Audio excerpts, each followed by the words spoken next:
It's Zeti Hunt Part 4, the final part. And let's just be real, the Zeti are the most minor part of this issue. And to a certain degree, that kind of goes for the Zeti Hunt in general. Don't get me wrong, the reassembly of the Zeti to try to take revenge on Sonic and his friends for thwarting them taking over Eggman's metal virus is compelling enough, but not enough really is done with it. It's treated more as though it's a bridging situation. We're cleaning up the remnants of the metal virus storyline so that we can fully move forward. And that's essentially what happens. The Zeti have been subdued by Tails' devices, making it so that they can't send out their electronic controlling signal, whatever, and the rocket is brought in so they can be shot right back on up to Lost Hex. And there is a bit of a really nice moment between Sonic and Zavik, as Sonic explains that, they're not gonna just kill off the Zeti, that's not their style. They're just gonna send them home and make it so that they can't come back. And Zavik says that Sonic's compassion will just be repaid with violence. And that flashes Sonic back to when he spared Mr. Tinkerer, and all the repercussions that came from that, as well as sparing Metal Sonic, how Shadow chewed him out over the metal virus, Espio as well, the fact that Metal Sonic went right back to being Eggman's flunky despite the fact that so many other robots had been able to break away from that, and how even Eggman reveled in his villainy despite the fact that he had a nice life in Windmill Village as Mr. Tinkerer. And this has been a point that has been brought up by plenty of Sonic fans, that Sonic made the very naive choice, and a lot of people have judged that choice. And I really do appreciate the fact that there is a slight moment of consideration in Sonic's eyes, and that really just shows how Ian and Tracy Yardley are like the 1-2 punch of these Sonic comics, because they just know how to play off of each other in such a good way. Because you see Sonic consider just all the things that have happened because of his choice to spare Eggman, but he decides that he has his own principles. He has his own way of doing things. And yes, it might come back to bite him in the ass, but that just means he'll continue to try to solve those problems when they come along. Is that somewhat irresponsible? Yes, for the most part, but I feel like a lot of people always judge these heroes. It's just like, why don't they just kill them and be done with it? It's just like, these people aren't the law. That's the thing in a lot of these situations. They are not law enforcement. It is not their job to judge and execute someone. If the people were to do so, that would be another story. But it doesn't happen like that. And 9 times out of 10, most of these guys just get locked up, and that's why they get freed. It's not the part of a citizen to come in and deal with people as a murderous vigilante. That's not how laws work. If it was, people would just be going out in the streets, murdering whoever they see fit, left, right, and center, and things dissolve into anarchy. I'm not saying that the legal system works all the time, no, far from it, but we have rules in place to at least try to have some semblance of civilized thought and action to try to redeem people. And to be honest, they're banishing these guys, sending them off planet back to where they came from. GT the FO. I mean, that is a punishment in and of itself. They are deadly criminals, so we send them away to a place where hopefully they can never come back from. It's a life sentence, basically. And I like the begrudging respect that Zavik shows to Sonic's decision as well as his conviction. Although, of course, they want their vengeance somewhere down the line. Meanwhile, Jewel informs Sonic and Tails that the Chaotix haven't quite found Belle and Starline, as during the Zetty's attack, Starline managed to kidnap Belle, and so with the Zetty dealt with, Sonic joins in the search. Meanwhile, and it's pretty kind of grisly to a certain extent, Starline brings Belle back online after having analyzed her brain patterns, basically, how she works in such a sophisticated manner, and he's also wearing her hat. That's kind of weird. And it's kind of just morbid to see him just diddling around in her head. I know she's a robot, but it's really kind of off-putting to a certain extent. And while Belle's worried about being disassembled, Starlight's like, no, I don't want to take you apart, you're unique, and since Eggman was turned from Mr. Tinkerer, you're probably the last of your kind. The only Eggman work who would ever be like this. And of course, being seen as a creation of Dr. Eggman just really puts Belle off something fierce. It's an advanced form of denial that she just doesn't want to accept. And Starline kind of forces it upon her, being like, come on, everyone has guessed it up until now, even kind of lampshading it to the fans as well who guessed it a long time ago, that, Eggman was found unconscious by the citizens of Windmill Village. He took up the persona of Mr. Tinkerer and built toys and stuff, and Starline violently brought him back to who he should be. And of course, this really aggravates Belle, as she now knows just how much Dr. Starline is to blame for taking her, as she puts it, her father away from her.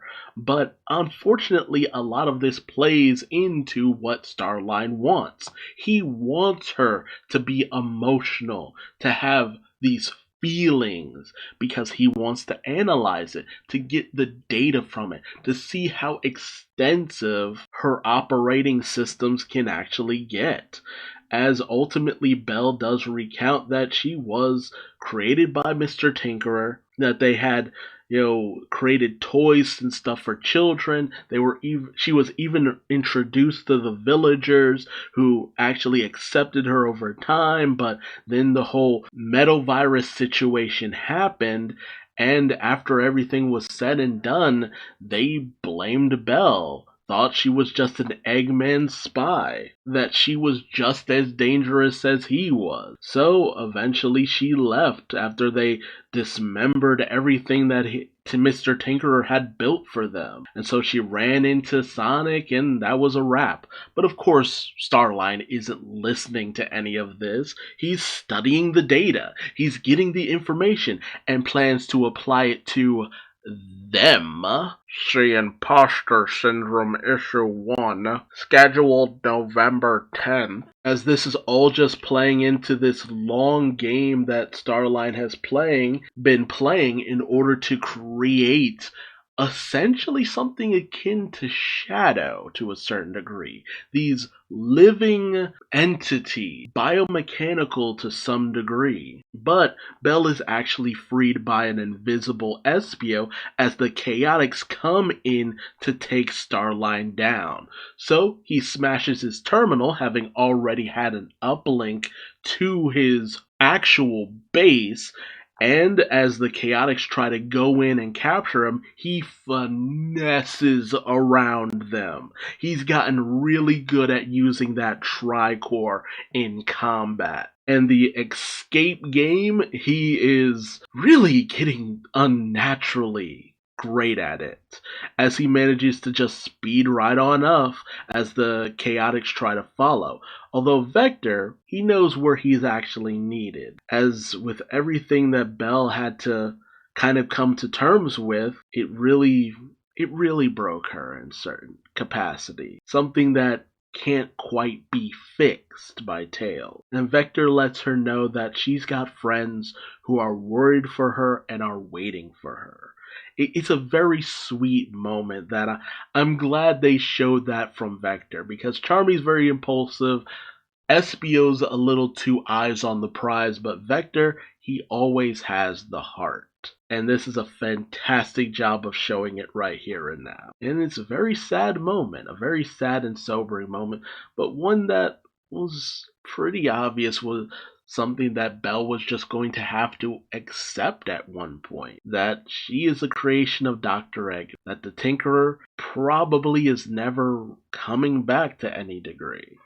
She had set off to hopefully somehow, some way, get things back to the way they used to be, at least for her. And that might have been lost to her forever. And that's the real tragedy, that Belle will probably never get her father back. Meanwhile, we cap things off with the Zetty, this is still called the Zetty hunt, as true to their word, the rocket arrives back on Lost Hex. It immediately falls to shambles, I would assume in an unrepairable way. I don't know how tech savvy the Zeti are aside from actually controlling machines. We've never really seen them build things properly, mostly just destroy. And the devices that were keeping their power suppressed are deactivated as well. And the Zeti are feeling pretty broken for the most part, but Zavik rallies them that one day they will use this defeat in order to march forward and have their vengeance. They might be down for the moment, but they're certainly not out. Now, I really do have to say that Ian did a fantastic job of writing the Deadly Six, making them more of an interesting band of villains and deeply troublesome. But the thing about their powers are that you can't really have them wandering around, and they're much too assertive in how they do things for them to just disappear, skulk into the background, and plan for another arrival. It's not really how they operate for the most part. And Ian has done a fantastic job of portraying that. And I like that he's kept Sonic's morals so grounded, especially to the games, because Sonic eliminating characters, that's not his thing. And anyone who's like, oh, why did you just eliminate blah blah blah and so on and so forth, it's like, no, that's never been Sonic's thing. He will leave Metal Sonic at the end of Sonic Heroes perfectly fine. He was okay with stopping Shadow, but he wasn't out to kill Shadow. Hell, at the end of Sonic Adventure 2, Eggman is just kind of hanging out with most of the heroes for the most part towards the end. Like, it's more on brand than a lot of people want to give credit to Ian's writing for, but I get it. With a series like this, you expect a little bit more in terms of characterization and why characters do things. But I really do think ultimately it just being Sonic, his principles, and how he does things is good enough. I feel like that was good enough. And this was an okay storyline, but it was obviously a bridging one to slowly get us towards the creations of Dr. Starline coming in, running amok. I look forward to the miniseries. I wish it didn't turn it and the main series into a bi-monthly thing. So one month you'll get Imposter Syndrome, another month you'll get the main book, and then I'll just go back and forth till the miniseries is done. I was really hoping it would be a situation where the miniseries would run concurrently, because I like having 2 Sonic stories per month. I'm not sure why the change up, but who knows. But I enjoyed this story for the most part. Let me know your thoughts in the comment section below. Did you enjoy the writing of the Deadly Six throughout this storyline, or were you not feeling it? What did you think about Starline and Belle? Did you sympathize with Belle and her plight? Are you even more of a Starline lover or hater because of his very heartless actions? And what do you think about Sonic ultimately standing his ground in terms of his principles on not eliminating his enemies? Do you find him to be a fool, or do you think it's somewhat admirable that he would still stick to these decisions regardless? Let me know your thoughts in the comment section below. If you like this, please like, comment, subscribe, and hit the bell for notifications. And until next time, I've been Duuz-Diz-Din, and I will see you later. Bye-bye.